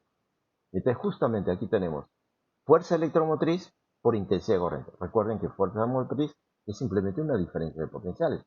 Aquí, por ejemplo, en la parte ideal de la fuente, entre estos bornes o terminales. O bornes se llama, ¿no? También. Así que esto es potencia, ¿no? Y cuadrado R, también acabamos, ¿no? Reconocer en la diapositiva anterior que también es potencia.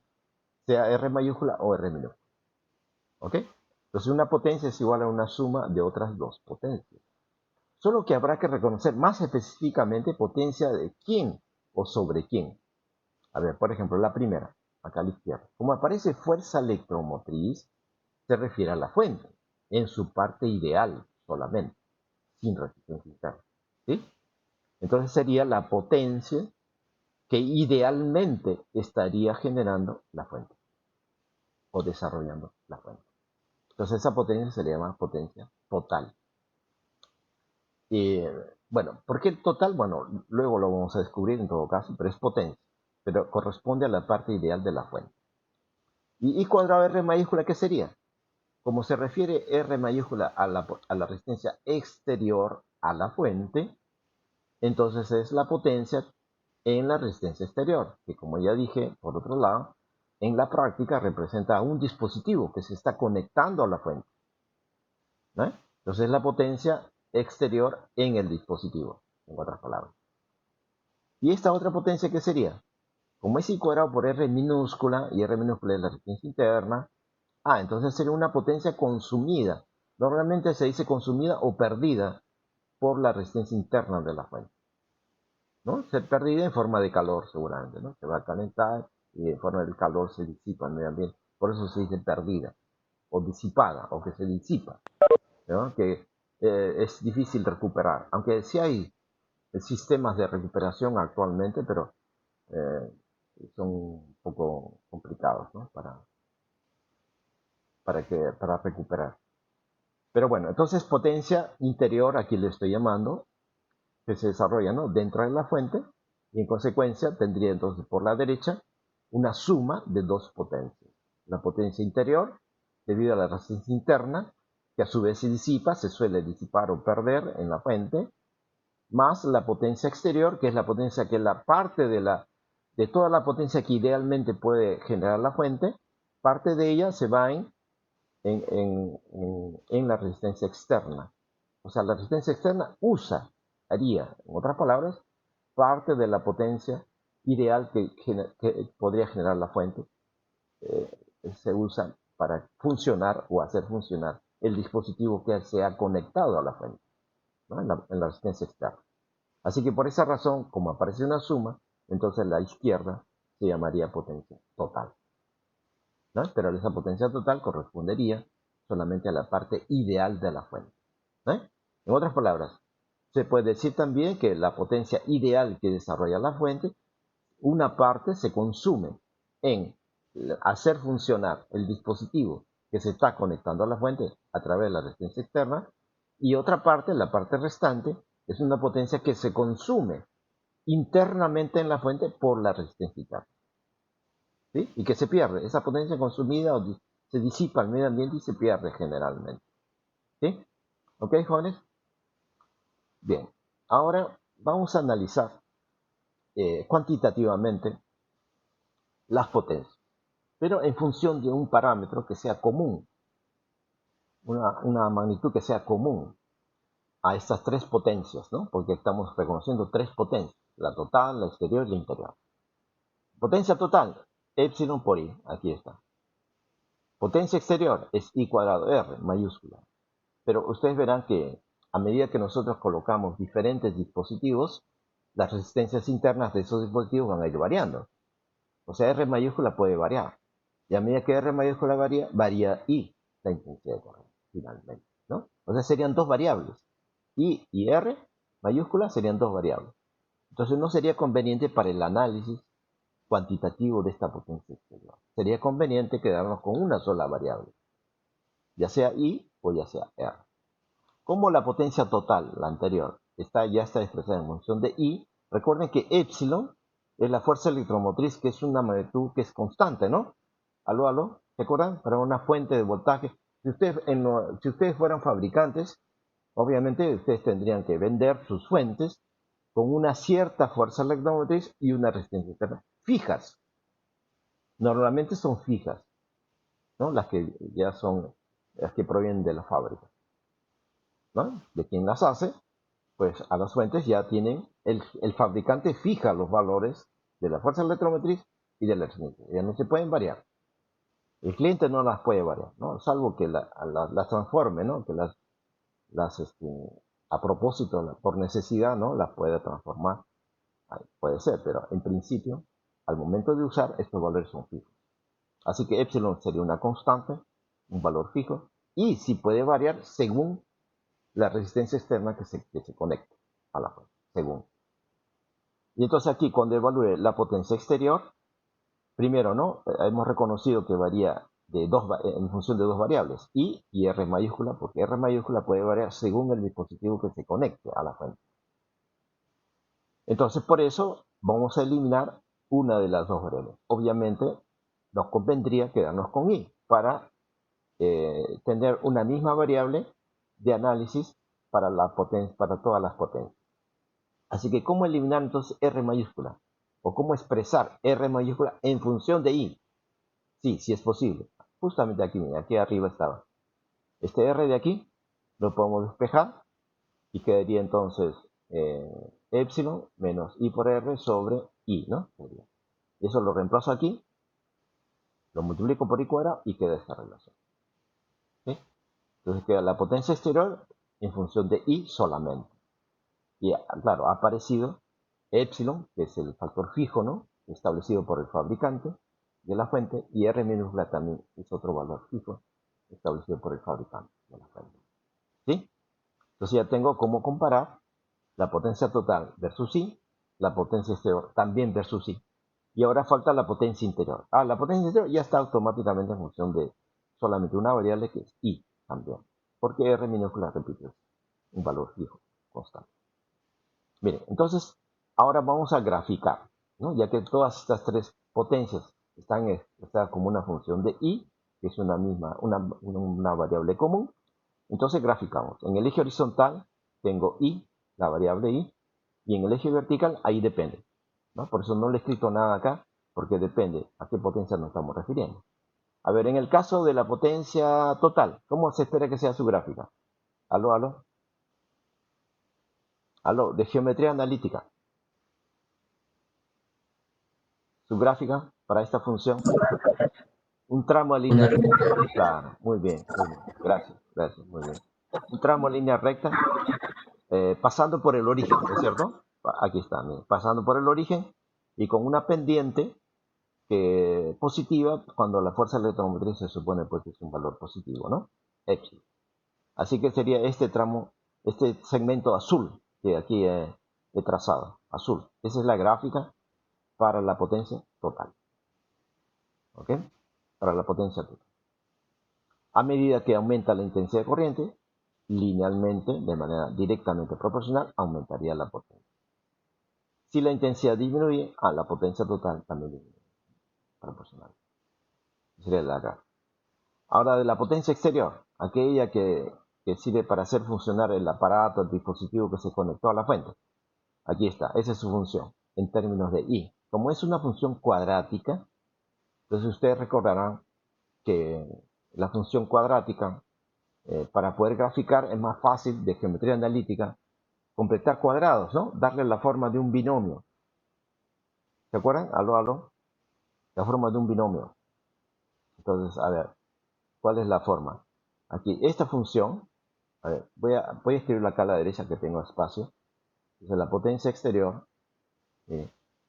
exterior es igual a, ahora para completar cuadrado, voy a factorizar R, entonces, R minúscula. Y queda entonces, I cuadrado, con signo y todo, con menos también factorizo el menos. Menos epsilon sobre R, ¿no? Así es. Por I. ¿Ok? Hasta ahí he factorizado menos R.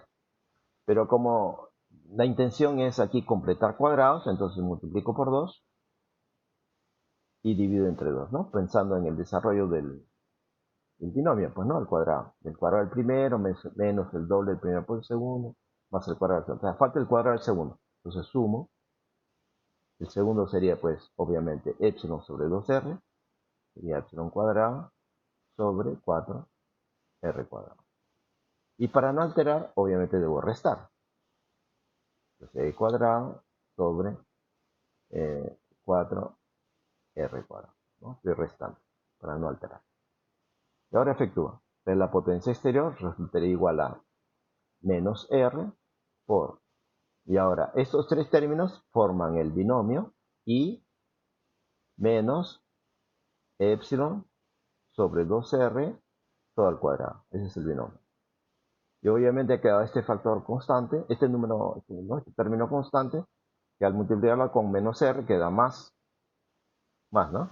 Epsilon cuadrado sobre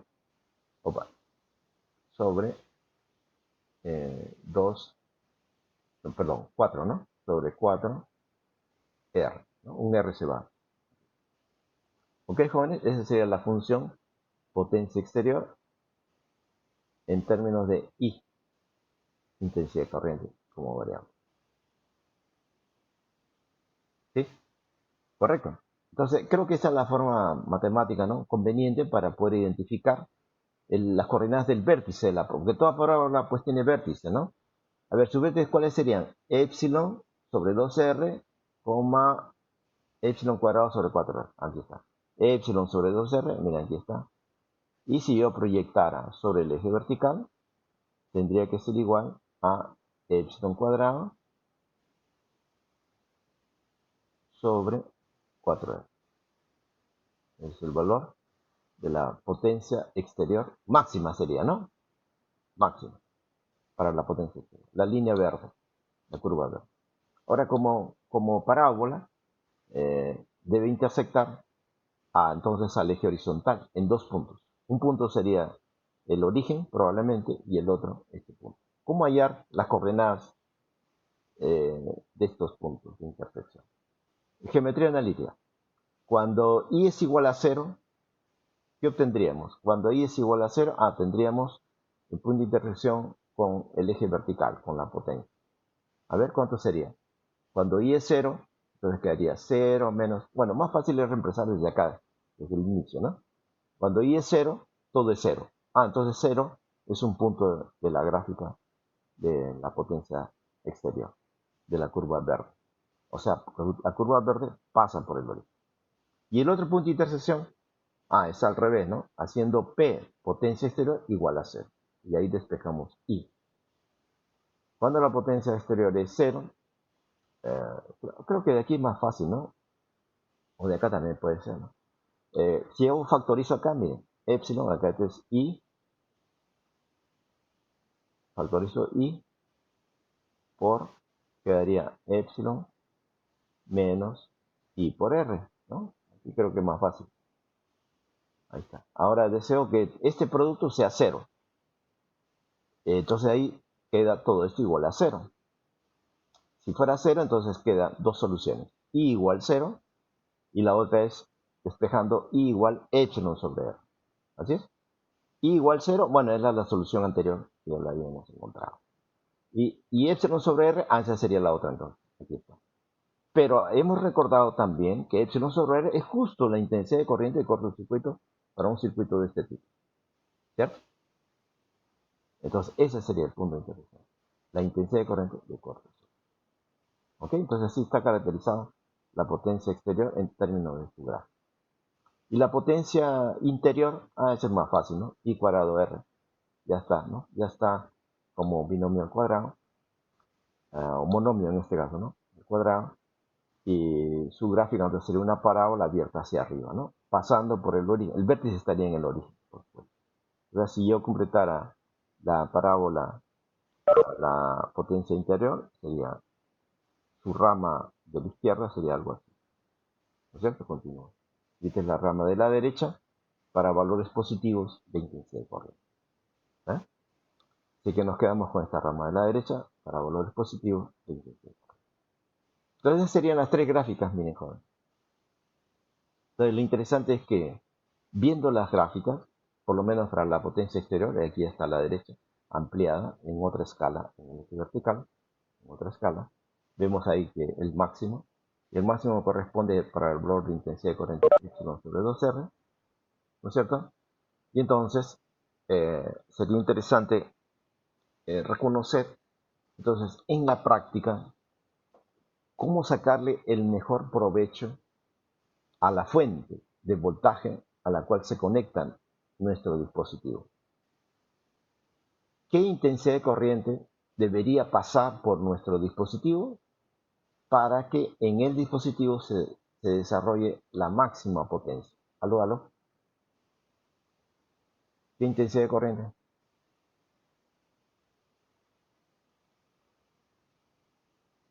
¿Aló?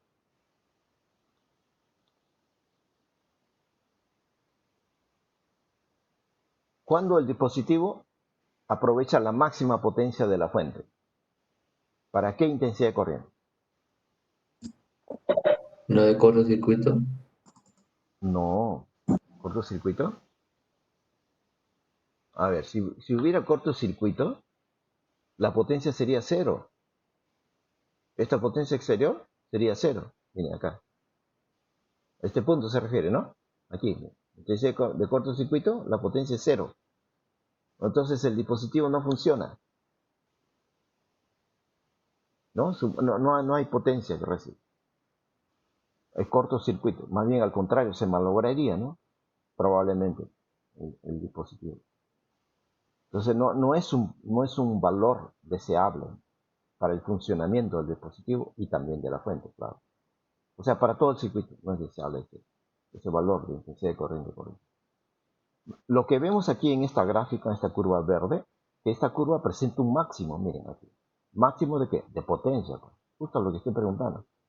El dispositivo consume una potencia que es esta, la potencia exterior. Ella es máxima. ¿Para qué valor de intensidad de corriente? Para este valor de epsilon sobre 2R. ¿Sí? ¿Ok, jóvenes? Para ese valor.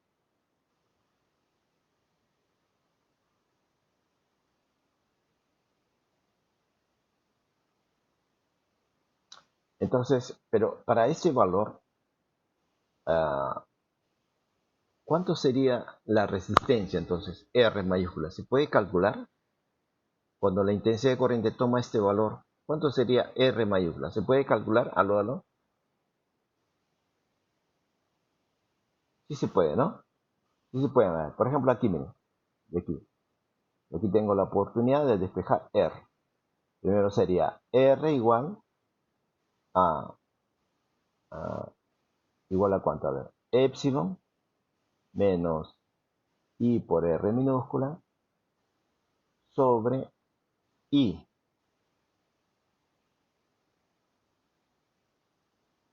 Bueno, disculpen. A ver, otra vez. Aquí, R, decía, es igual a, despejando, ¿eh? Estoy despejando, epsilon menos I por R minúscula sobre I, ¿no?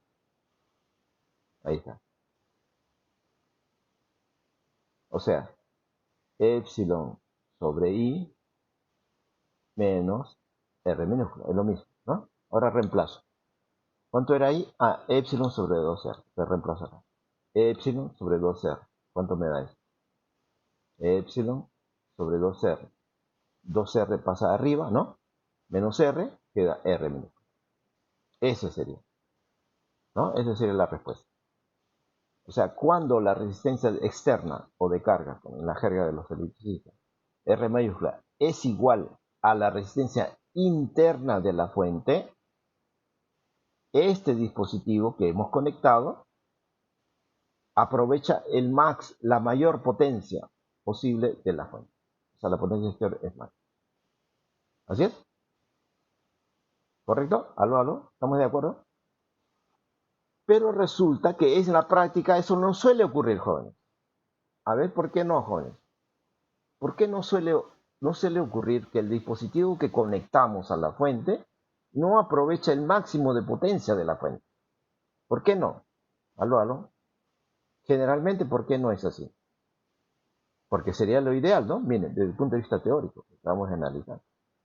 ¿Por qué no ocurre eso? ¿Por qué no suele ocurrir? ¿Aló, aló?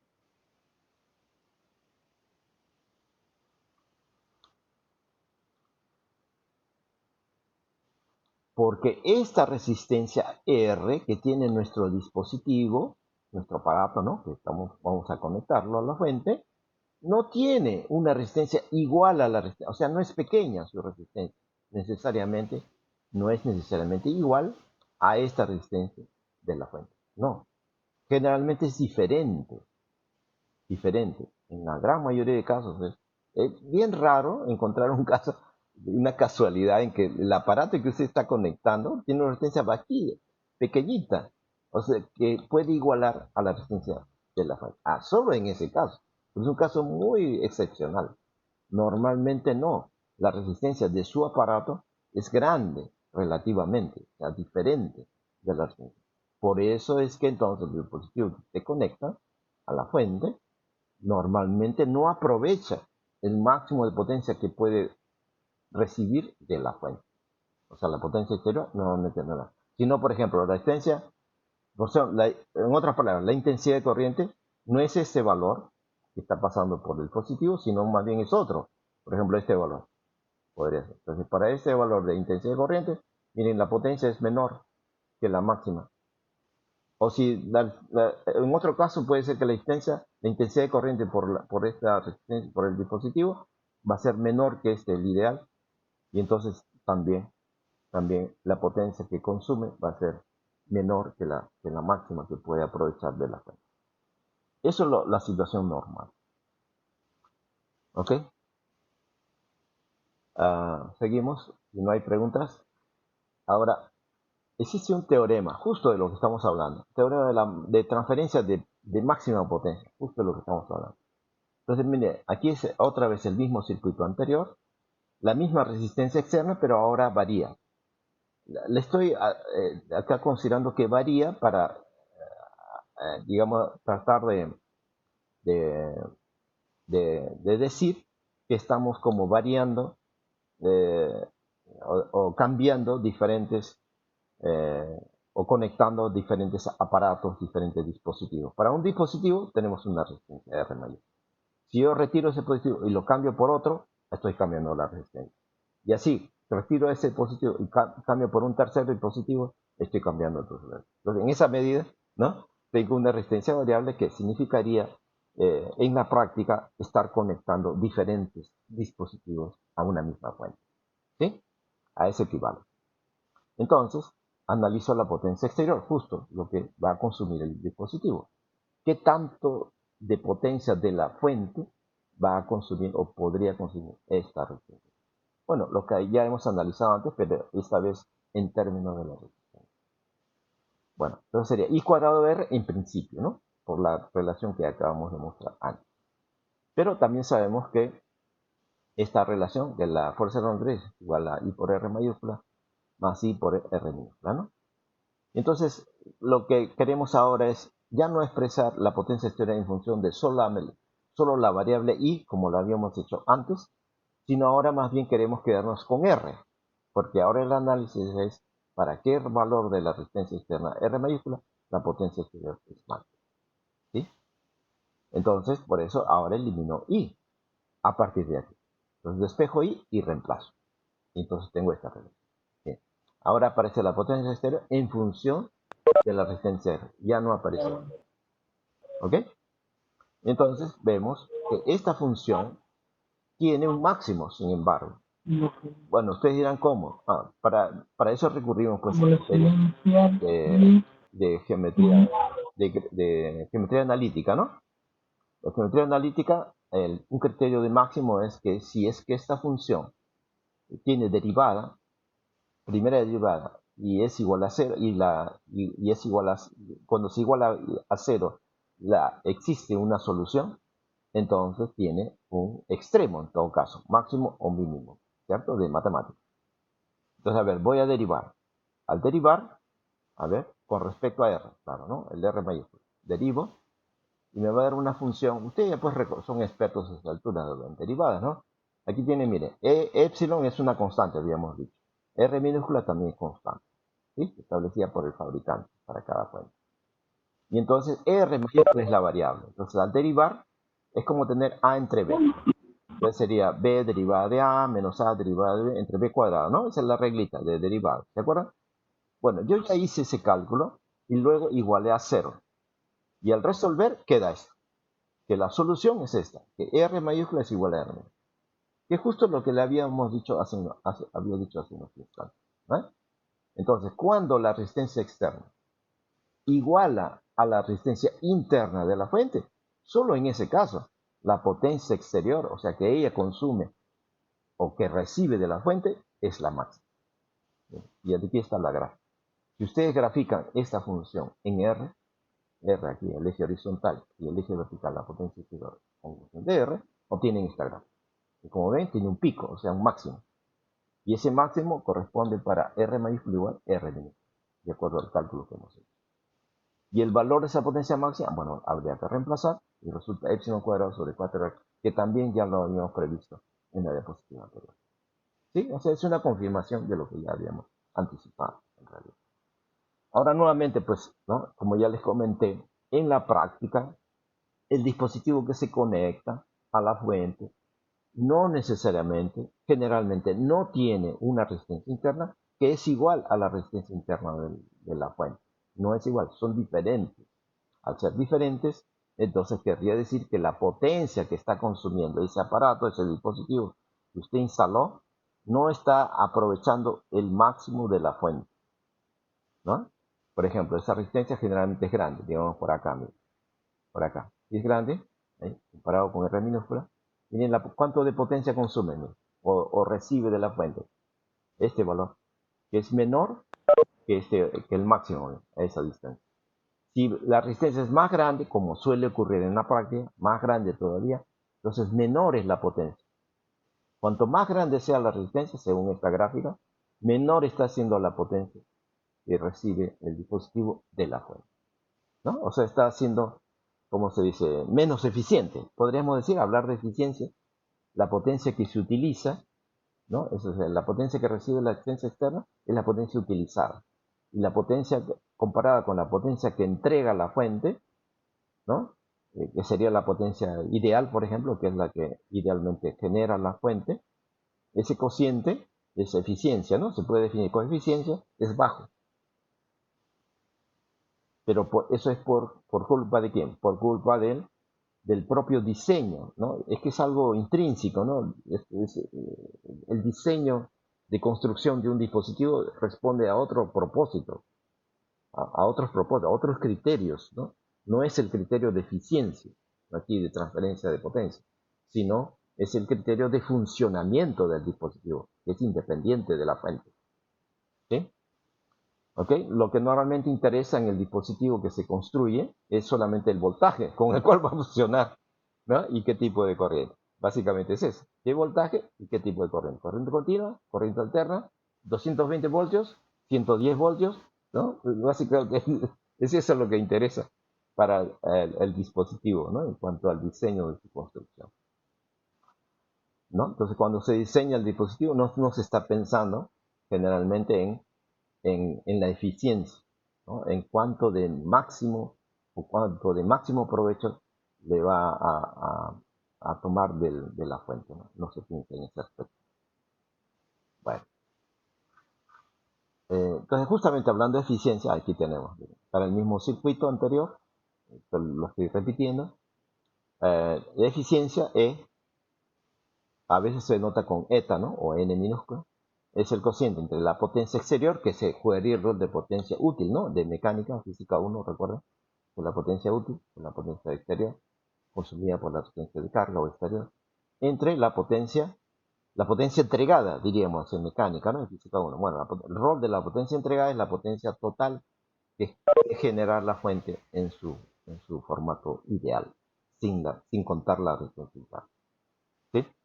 Entonces, al dividir esas dos potencias, equivale a dividir ¿qué? Bueno, potencia exterior es I por B, voltaje, ¿no? El voltaje es la diferencia potencial entre los terminales de ese dispositivo o de esa resistencia. E I es la intensidad de corriente que se produce cuando se hace la conexión.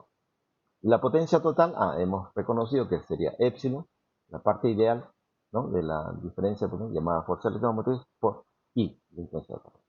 Así que divido, la intensidad de corriente se va y queda en términos de voltaje, sería el voltaje o la diferencia potencial entre los terminales del resistor o del dispositivo, que es al mismo tiempo de la fuente o a la salida de la fuente, es lo mismo, entre la fuerza electromotriz, que es el valor de comparar, con el cual se compara, ¿no? El voltaje a la salida.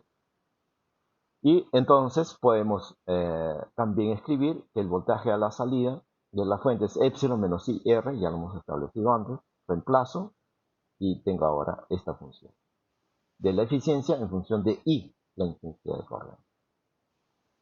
Bueno, podemos entonces hacer un gráfico. Este sería por geometría analítica, un tramo de línea recta, pero con pendiente negativa, porque miren, este coeficiente es negativo, menos. Entonces aquí está su gráfico. ¿Ves? Aquí en el eje vertical E de eficiencia y en el eje horizontal I, intensidad de corriente. Para averiguar cuáles son los puntos de intersección en el eje vertical y el eje horizontal, que recuerden de geometría analítica, hacemos I igual 0 y queda E igual 1. Luego, cuando E, eficiencia, es igual a 0, I sería despejando igual a epsilon sobre R. Pero epsilon sobre R, otra vez, no es familiar ya, es la llamada intensidad de cortocircuito. O sea, querría decir que cuando se instala un dispositivo a una fuente, o se conecta a una fuente, entonces, normalmente, la intensidad de corriente que pasa por el dispositivo no es la de cortocircuito, porque hemos dicho que es indeseable, ¿no? Ese fenómeno de cortocircuito hay que evitarlo, porque puede producir daño, ¿no es cierto? Puede producir daño. De hecho, produce daño. Así que nunca va a ser, en la práctica, la intensidad de corriente de cortocircuito, sino un valor menor, probablemente sea, que por aquí, por ejemplo. Entonces, por este valor menor de intensidad de corriente, la eficiencia, miren, es mucho menor que 1, o menor que 1, en todo caso, ¿no? Entonces se dice que es ineficiente, ¿no? Cuanto más lejos se aleje, esté de 1, la eficiencia, entonces es más ineficiente. Si está más cerca, o sea, la intensidad de corriente, si es pequeña, entonces ahí sí se aproxima al valor de 1 para la eficiencia. Pero en la práctica, el dispositivo que se construye normalmente es un dispositivo que va a consumir una corriente no pequeña, sino relativamente grande. Entonces, si es grande, está por acá, la eficiencia será pequeña. Normalmente pequeña. ¿No? Es como una contradicción, ¿no? Es una contradicción aparente. Pero bueno, eso es lo que ocurre. Ahora, en términos de... Bueno, estas son las otras gráficas que ya comenté antes, ¿no? Ya las he explicado. Aquí he agregado simplemente ahora la gráfica de la eficiencia, que es la que está acá. ¿Alguna pregunta, jóvenes? ¿Algo? ¿No hay preguntas? ¿Continuamos? Ahora pasamos entonces a red eléctrica. ¿Qué es red eléctrica? La palabra red, ¿no? Es la misma, tiene el mismo significado que en nuestro lenguaje coloquial. Disculpe, ya son 50 y tantos, ¿no? Miren,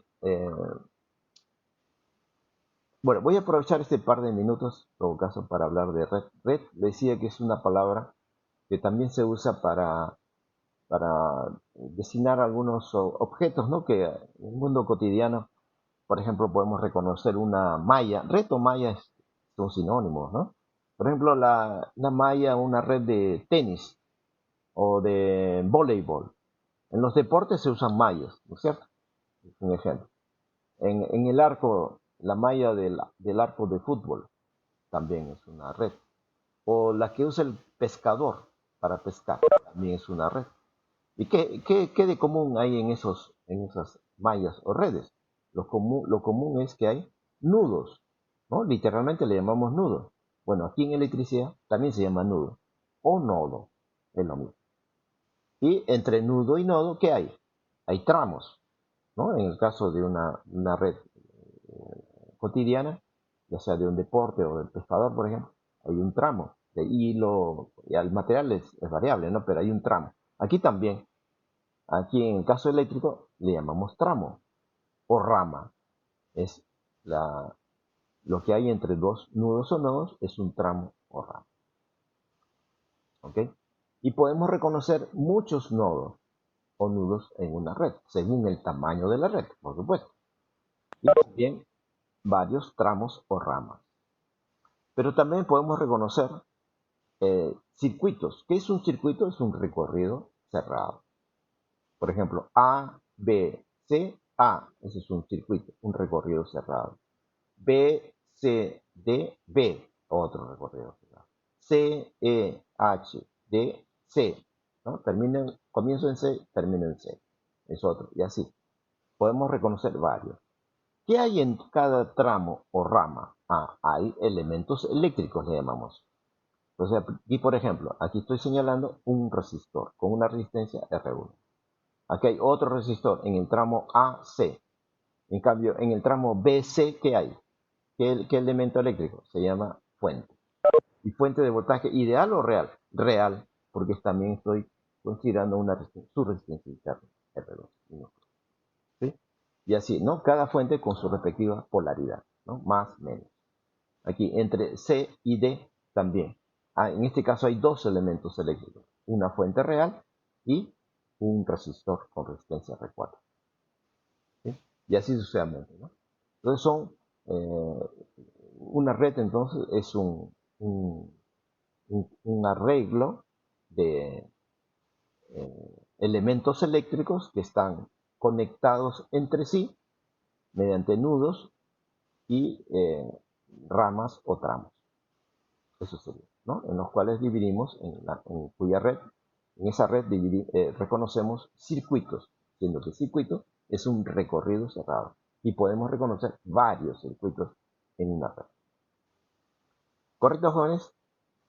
Aló, aló. ¿Alguna pregunta? Bueno, ahora sí ya con las 5, jóvenes, ganó el tiempo. Lo que sigue entonces para la siguiente clase son las leyes o reglas de Kirchhoff. Aló, aló. ¿Alguna pregunta?